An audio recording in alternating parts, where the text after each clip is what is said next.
Good morning students. हमने start किया था फार्मेसी एक्ट 1948। उसमें हमने लास्ट लेक्चर में देखा था registration of pharmacist and preparation of first register.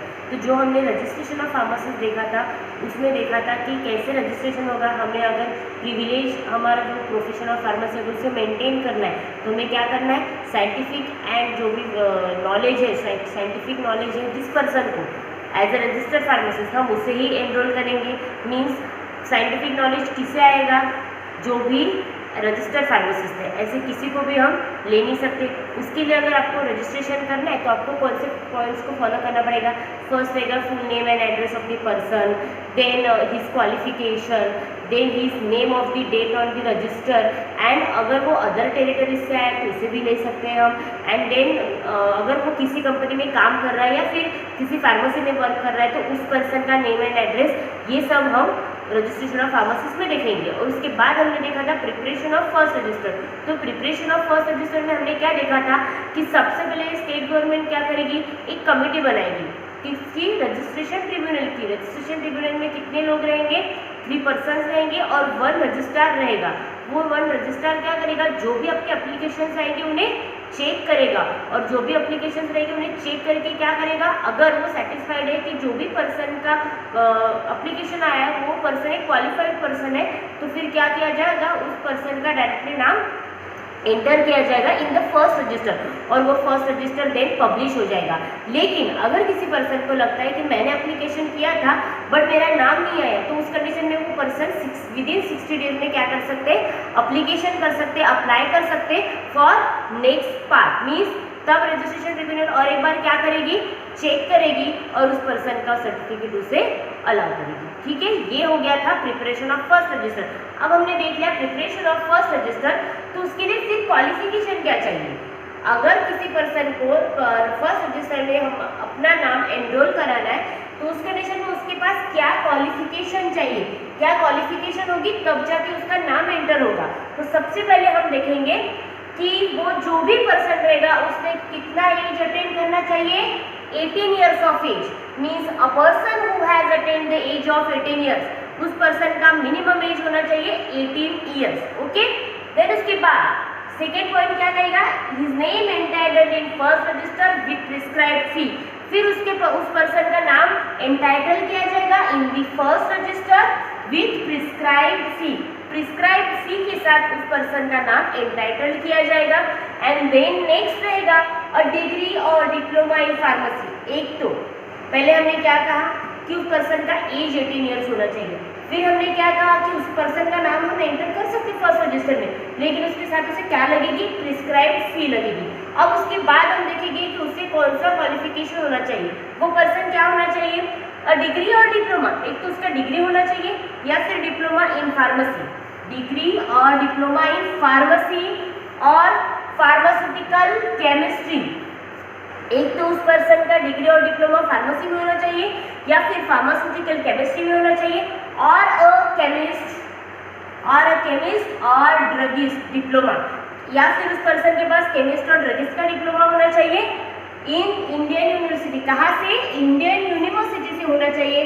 और qualification granted by authority outside India. Means मैंने कहा था कि आउटसाइड की टेरिटरीज से, मीन्स अगर कोई पर्सन अगर हमारे इंडिया की कंट्री का अगर वो क्वालिफाइड नहीं है लेकिन अगर वो यूएसए वगैरह की अगर वहाँ की क्वालिफाइड पर्सन है, भले ही वहाँ का कोर्स कुछ अलग रहेगा, उनके सब्जेक्ट्स अलग रहेंगे, लेकिन अगर उनके अथॉरिटी से हम देखें कि वो अगर किसी पर्सन को वहाँ अगर कंप्लीट किया तो वो अगर मानते हैं कि वो रजिस्टर्ड फार्मासिस्ट है तो उन पर्सन का भी हम qualification age a first register में कर सकते हैं। तो वो कैसे पर्सन रहेंगे, और qualification granted by authority outside the India.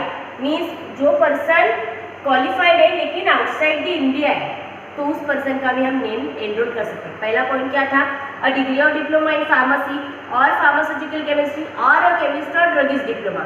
एक तो उसके पास डिग्री होना चाहिए या फिर डिप्लोमा होना चाहिए, किसमें, फार्मेसी में या फिर फार्मास्यूटिकल केमिस्ट्री में, और अ केमिस्ट और अ ड्रगिस्ट डिप्लोमा, केमिस्ट और ड्रगिस्ट का डिप्लोमा होगा, या और किसका होगा, वो कहाँ से होगा, इन इंडियन यूनिवर्सिटी। मीन्स वो क्या रहेगा, हमारी ही कंट्री की यूनिवर्सिटी का रहेगा, या फिर qualification granted by authority outside the India. Means बाहर की जो भी अथॉरिटी ने ग्रांट किया हुआ उनका कोर्स रहेगा, उस पर्सन को भी हम एनरोल कर सकते हैं इन दी फर्स्ट रजिस्टर। ठीक है, देन नेक्स्ट पॉइंट रहेगा a degree of an Indian university. अगर किसी के पास डिग्री है Indian university other than degree in pharmacy, लेकिन उसके पास क्या है other than degree in pharmacy, means उसके पास फार्मेसी की डिग्री नहीं है बट उसके पास इंडियन यूनिवर्सिटी की डिग्री है, और वो क्या है और फार्मास्यूटिकल केमिस्ट्री या फिर फार्मास्यूटिकल केमिस्ट्री की भी डिग्री नहीं है, and has been engaged in compounding और dispensing in hospital not less than 3 years। Means अगर कोई पर्सन जिन्होंने डिग्री और डिप्लोमा इन फार्मेसी नहीं किया है या फिर फार्मास्यूटिकल केमिस्ट्री में नहीं किया है बट उनके पास एक डिग्री है इंडियन यूनिवर्सिटी की, और उनके पास क्या है एक्सपीरियंस, क्या एक्सपीरियंस है उनके पास कंपाउंडिंग एंड डिस्पेंसिंग का एक्सपीरियंस है in the hospital not less than 3 years, ऐसे पर्सन्स को भी हम फर्स्ट रजिस्टर में नेम एनरोल कर सकते हैं। समझ आ रहा है? पहले मैंने क्या कहा था, डिग्री और डिप्लोमा इन फार्मेसी और फार्मास्यूटिकल केमिस्ट्री और केमिस्ट और ड्रगिस्ट और डिप्लोमा इन इंडियन यूनिवर्सिटी या फिर केमिस्ट और ड्रगिस्ट का डिप्लोमा इन इंडियन यूनिवर्सिटी और qualification granted by authority outside the India, या फिर उस पर्सन का ऐसा पर्सन जो आउटसाइड द इंडिया से है उसका भी हम नेम एनरोल कर सकते हैं। लेकिन ये एक पॉइंट हो गया, लेकिन अगर कोई पर्सन है जिनके पास सिंपल इंडियन यूनिवर्सिटी की कोई भी डिग्री है लेकिन अदर देन क्या है वो फार्मेसी की डिग्री उनके पास नहीं है या फिर फार्मास्यूटिकल केमिस्ट्री की भी डिग्री नहीं है, लेकिन वो क्या है कंपाउंडिंग एंड डिस्पेंसिंग में एंगेज्ड पर्सन है, मीन्स उन्हें कितने साल का एक्सपीरियंस है 3 years का एक्सपीरियंस है। कहाँ पर इन दी हॉस्पिटल, किसका कंपाउंडिंग है डिस्पेंसिंग का, तो उस पर्सन को हम क्या कह सकते हैं कि वो पर्सन का नाम हम एंटर कर सकते हैं इन द फर्स्ट रजिस्टर। ठीक है, ये पहला पॉइंट था। देन एक सेकंड पॉइंट है, ओके। देन हम मूव करते हैं नेक्स्ट पॉइंट पे, और एक तो इससे और ये रहेगा, इससे और ये है, ये पहला क्राइटेरिया, ये नहीं है तो ये देखेंगे, देन ये नहीं है तो ये देखेंगे, मीन्स ये सारे पॉइंट्स एक दूसरे को और है, मीन्स हम अलग अलग चांसेस बता रहे हैं कि कौन से पर्सन्स कौन से कैटेगरी के पर्सन्स का हम नेम एनरोल कर सकते हैं इन दी फर्स्ट रजिस्टर। ओके, तो सबसे पहले क्या रहेगा, he has passed on examination recognized by adequate by state government for compounders and dispenser। अगर किसी पर्सन ने एक एग्जामिनेशन अगर किसी पर्सन ने एक एग्जामिनेशन पास की है, कहा कि compounding and compounders and as a compounder and dispenser, तो उनका भी नाम हम क्या कर सकते हैं फर्स्ट रजिस्टर में एनरोल कर सकते हैं by the state government. State government की अगर कोई भी उन्होंने एग्जाम जो भी रिकॉग्नाइज्ड एग्जाम है, अगर वो उन्होंने कंपाउंडर डिस्पेंसर की एग्जाम अगर पास की है तो उस पर्सन का भी हम नाम एनरोल कर सकते हैं। ठीक है, ये हो गया थर्ड पॉइंट। अब इसे और है नेक्स्ट पॉइंट, और है मतलब आपको लिखना नहीं है ऐसा नहीं रहेगा, आपको सारे पॉइंट्स लिखने, आपको बतानी है कि कौन से कैटेगरीज के पर्सन्स को हम एनरोल कर सकते हैं इन दी फर्स्ट रजिस्टर। तो क्या रहेगा थर्ड पॉइंट और fourth point, he has not less then 5 years experience. उस पर्सन को 5 years का एक्सपीरियंस होना चाहिए, not less then 5 years, 5 years का तो होना ही चाहिए, उससे कम नहीं चलेगा। Of compounding and dispensing in a hospital or dispensary or other place in which drugs are regularly dispensed or on the prescription of registered medical practitioner। means एक person को क्या होना चाहिए, नॉट लेस देन 5 years का experience होना चाहिए। कहाँ का, of the compounding and dispensing in hospital और डिस्पेंसरी और other place in which drugs are regularly dispensed on the prescription of registered medical practitioner। Means ऐसे पर एक ऐसा पर्सन जिसे नॉट लेस देन 5 years का एक्सपीरियंस है, कहाँ का, कंपाउंडिंग एंड डिस्पेंसिंग करने का, कहाँ से, इन द हॉस्पिटल और डिस्पेंसरी और अदर प्लेस, एक तो हॉस्पिटल का या फिर किसी रिटेल फार्मेसी का या फिर किसी अदर प्लेस का। ठीक है, ये हो गया कंपाउंडिंग डिस्पेंसिंग का एक्सपीरियंस होना चाहिए। लेकिन कंपाउंडिंग डिस्पेंसिंग वो कब करेगा, जब उसके पास रजिस्टर्ड मेडिकल प्रैक्टिशनर की क्या आएगी, प्रिस्क्रिप्शन आएगी।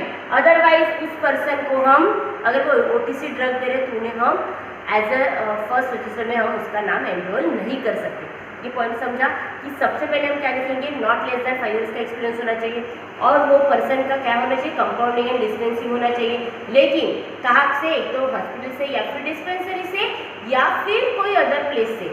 लेकिन जो भी अदर प्लेस से रहेगा या फिर हॉस्पिटल से रहेगा, उन्हें डिस्पेंसिंग कब करेंगे, वो on the prescription of registered medical practitioner, तब जाके हम उस पर्सन का नाम एनरोल कर सकते हैं। ये हो गया 4th पॉइंट। अब ये पॉइंट्स खत्म हो गए। देन इसके बाद क्या आएगा, prior to the date notified by the registered tribunal for the receipt of application for entry on name और रजिस्टर। मीन्स उस रजिस्टर, वो जो भी आरटी जो रहेगी, रजिस्ट्रेशन ट्रिब्यूनल जो नेम प्रिस्क्राइब करेगी, सॉरी जो डेट प्रिस्क्राइब करेगी, उस डेट की हमें एक रिसिप्ट चाहिए। हमने प्रिस्क्राइब फी पे की है और आपका नाम डायरेक्टली फर्स्ट रजिस्टर में एंटर हो जाएगा। एक बार रिवाइज कर लेते हैं।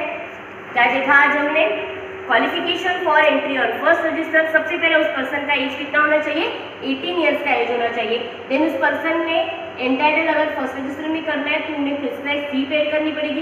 प्रिस्क्राइब फी पेड करने के बाद कैटेगरीज देखेंगे हम, 4 कैटेगरीज में आएगा।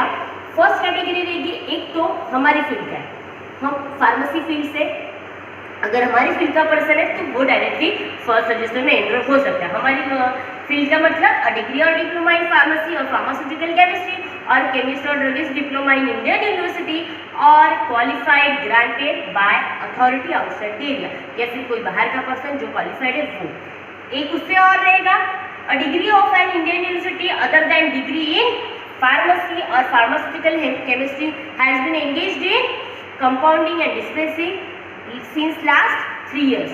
अगर किसी पर्सन को 3 इयर्स का एक्सपीरियंस है केमिस्ट एंड ड्रगिस्ट का, तो वो भी पर्सन का हम क्या करते हैं, नेम एनरोल कर सकते हैं। देन नेक्स्ट रहेगा, he has pass examination recognised by adequate by state government. किसी पर्सन ने अगर एडिक्वेटली अगर स्टेट गवर्नमेंट की कोई एग्जाम पास की है as a compounders and dispenser, तो उस भी पर्सन का हम नाम फर्स्ट रजिस्टर में एनरोल कर सकते हैं। या फिर 4th पॉइंट रहेगा, उस पर्सन को 5 years not less then 5 years का एक्सपीरियंस होना चाहिए। कैसा, कंपाउंडिंग एंड डिस्पेंसिंग का, कहाँ पे, इन द हॉस्पिटल और अदर प्लेसेस और डिस्पेंसरी। लेकिन एक्सपीरियंस किस चीज़ का होना चाहिए उसे, डिस्पेंसिंग का। डिस्पेंसिंग कब करेगा वो, on the prescription of registered medical practitioner. ये हो गया हमारा 4th पॉइंट। और नेक्स्ट पॉइंट रहेगा लास्ट, कि prior to the date notified by RT means registration tribunal की और by the receipt of application for entry in the name और रजिस्टर। ये हो गया आपका preparation of first register. Okay, thank you.